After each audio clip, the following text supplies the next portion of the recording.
All right, you guys, we're back. This is the next day. I wanted to take a night to really pause and think about what I was doing as far as these engine mounts, because one thing you learn about fabricating things is that the decisions you make very early on in the process can really come back to bite you later on if you don't really think them through. Because if you're just trying to get it done and make it work, yeah, you'll kind of get it in place, but at the same time, later on down the road, that one decision affects all of the ones after it, and you can have problem after problem because of this silly mistake you made early on, just because you didn't want to take an extra hour or hour and a half to do it the way you should have done it in the first place. So that's what I'm trying to avoid here. I thought about it some more. I was originally going to use the factory 305 engine mounts in this thing for repeatability's sake. Basically, if I had an issue with the engine mounts down the road, if I tore one, I could just bolt a new set in there or an upgraded set with no issue. And I really want this thing to be somewhat easy to work on. I've made some complicated stuff in the past. And again, like I said, the decisions you make early on tend to bite you in the future when you do that. So I was trying to simplify things a little bit. And in this case, I think I've got a great solution. So let's check that out now. All right, so here's the factory 305 mount.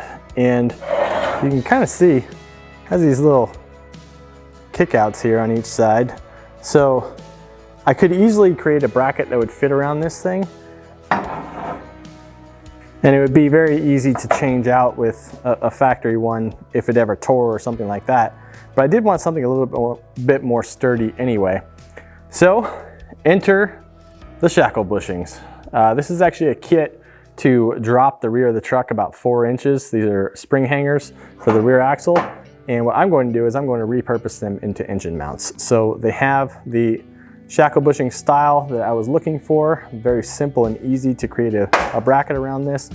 And the tube is already welded on. Basically all I'm going to do is cut these things right here, create a flat plate that bolts to this, and then I'll weld these to that plate, and then very easily make a bracket that comes off of the block itself. So these should be great, and honestly it's really cool because I know they're going to work already. Look. Says tested okay, so you know it's going to work.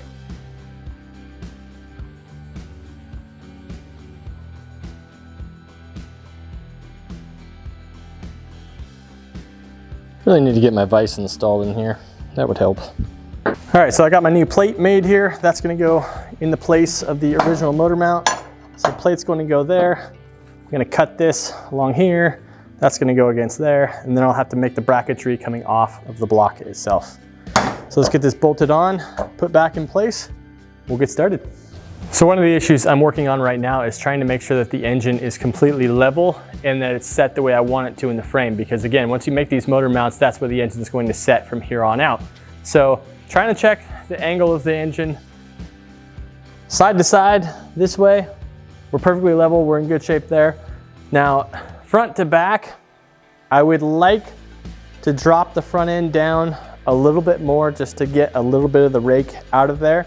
But there's 2 issues here. One is that I can't bring up the transmission any higher. That's as high as that's able to go, even with the section cut out there.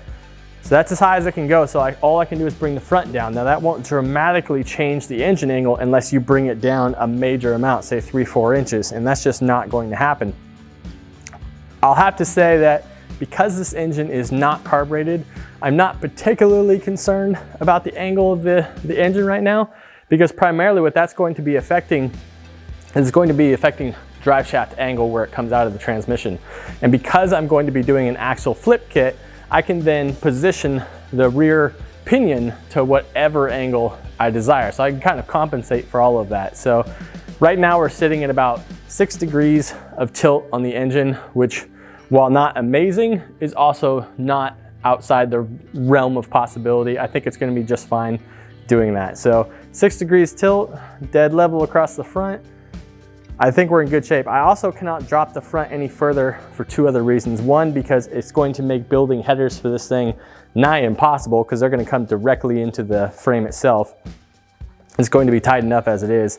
And secondly, because I want there to be some sort of serviceability on this truck. If I drop the front down any more, the oil filter is going to sit directly on top of the steering arm. So I really don't want to be removing the steering arm every single time I'm doing an oil change on this thing. So with it raised up like it is right now, I can still get the oil filter off with no issues. I should be able to build my headers. I still have no issues with hood clearance. So we should be ready to go. Let's continue. Well, that is going to be a little bit shorter than I had initially anticipated, but that's kind of nice. It makes it a little simpler.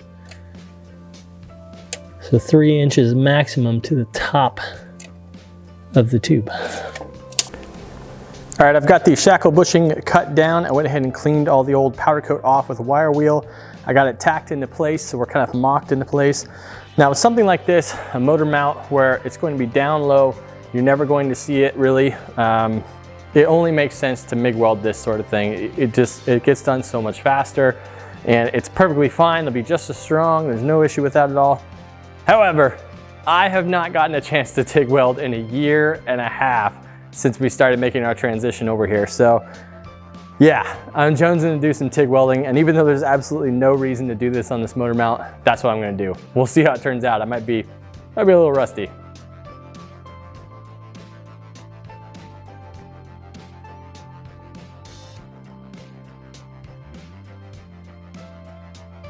All right, let's take a look here. I mean, it's all right. It's not the best thing, especially in this corner here. This side turned out all right. I don't know. It's fine. It's fine. No big deal. A little rusty. We'll get back in the swing of things. Anyway, that's one side done. Let's let that cool and get her back in there.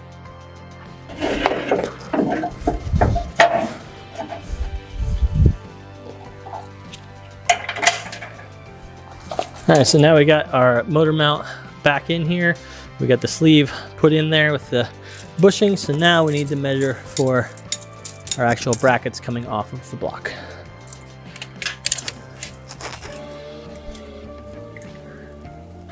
Two and a half. Probably by 4. Let's say 2.5 by 4.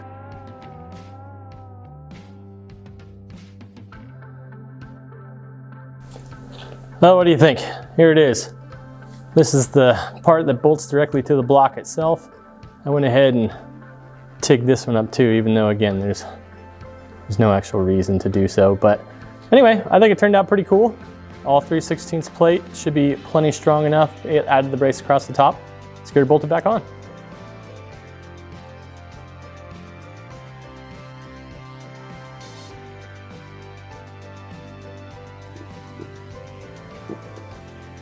Here we go. Motor mount on each side.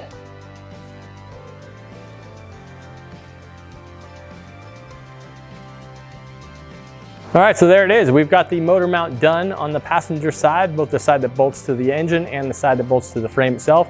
Now what we have to do is go over to the driver's side and replicate the exact same thing, making sure, of course, that the engine stays level the entire time. As you guys, so welcome back. This is day 3 of our motor mount build. What? Oh, I know.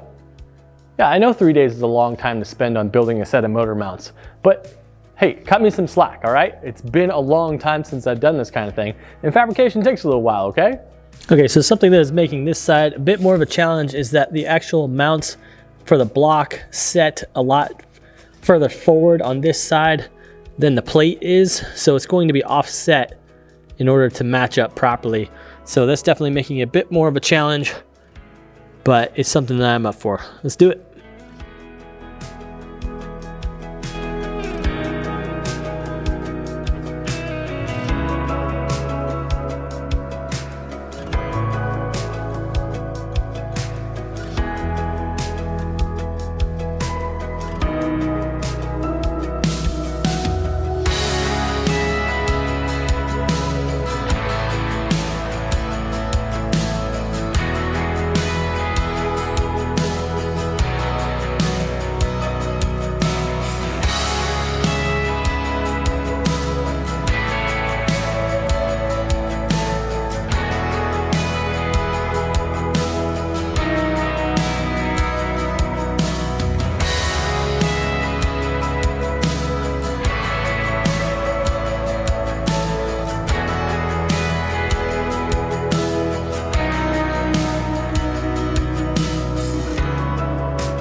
So I got the intake manifold put on there, just kind of mocked into place, put the front end back on, and unfortunately, with the engine tilt back on there, it pretty much looks like we're gonna have a hood clearance issue here.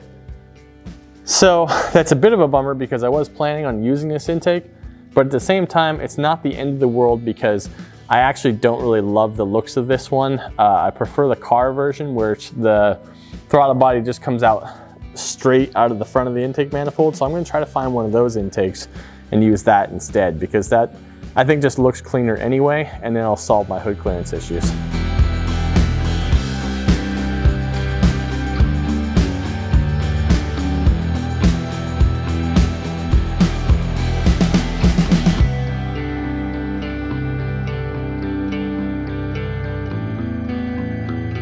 All right, so there it is, guys. 6.4 liter Hemi engine is mounted in the truck. I'm really happy with the way those engine mounts come out, but I wanna know what you guys think. Tell me down in the comments, what do you think of the mounts, or what do you think of the overall direction of this project, period? If you like what you've seen so far, please consider subscribing. Go ahead and give a thumbs up to the video if you appreciated it. And I hope you guys stick around because this is going to be really fun. I have to say, I am really jealous of those of you who are watching this series a couple of years from now, because you can just binge watch the episodes, right, to see it finished. I still have to do all the work, so I'm a little jealous of that. But we'll see you next time here on Reignited.